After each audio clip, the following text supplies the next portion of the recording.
नेपाल के पोखरा से काठमांडू जा रही यूपी नंबर की बस नदी में गिरी। 14 भारतीयों की मौत, 16 बचाए गए।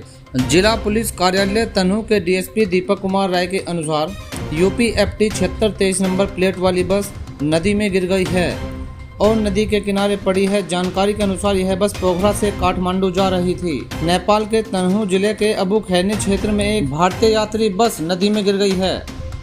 नेपाल पुलिस ने इस घटना की पुष्टि की। जिला पुलिस कार्यालय तनहू के डीएसपी दीपक कुमार राय ने जानकारी दी कि यूपी 53 FD 7623 नंबर प्लेट वाली बस नदी में गिर गई है और अब नदी के किनारे पड़ी है। दुर्घटना के बाद राहत और बचाव कार्य में 14 शव बरामद किए गए और 16 घायल यात्रियों को सुरक्षित बचा लिया गया है।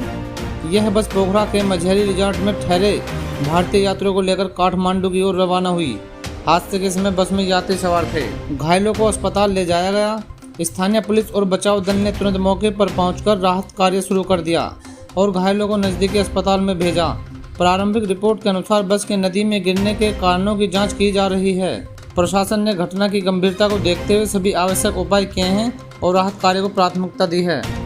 इस दुखद घटना ने स्थानीय समुदाय और यात्रियों के बीच चिंता और शोक की लहर पैदा कर दी।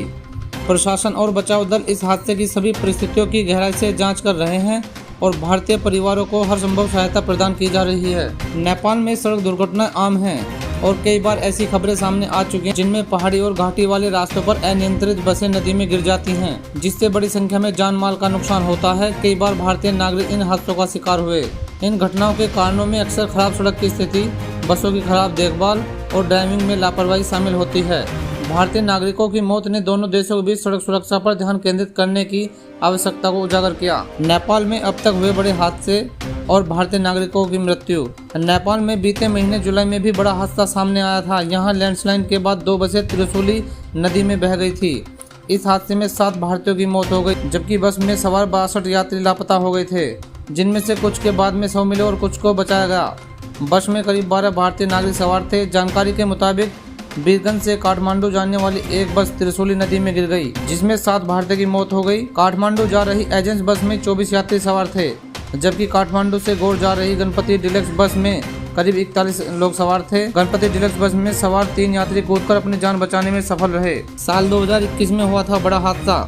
साल 2021 में भी नेपाल में भीषण सड़क हादसा सामने आया। एक यात्री बस सड़क से फिसलकर 300 मीटर नीचे नदी में जा गिरी। दुर्घटना में कम से कम 32 लोगों की मौत हुई थी और अन्य लोग घायल हुए। नेपालगंज से गमगादी की ओर जा रही ये बस पिंजहारी नदी में गिर गई थी। दुर्घटना छायानाथ रार नगर निगम क्षेत्र में हुई। बस में सवार यात्रियों से ज्यादातर लोग दुर्गा पूजा के अवसर पर विभिन्न जगहों से अपने घर लौट रहे थे। मोगू काठमांडू से 650 किलोमीटर उत्तर पश्चिम में स्थित रारा झील के लिए प्रसिद्ध है। देश विदेश की खबरों से जुड़े रहने के लिए हमारे चैनल को लाइक करें, सब्सक्राइब करें और कमेंट्स करें।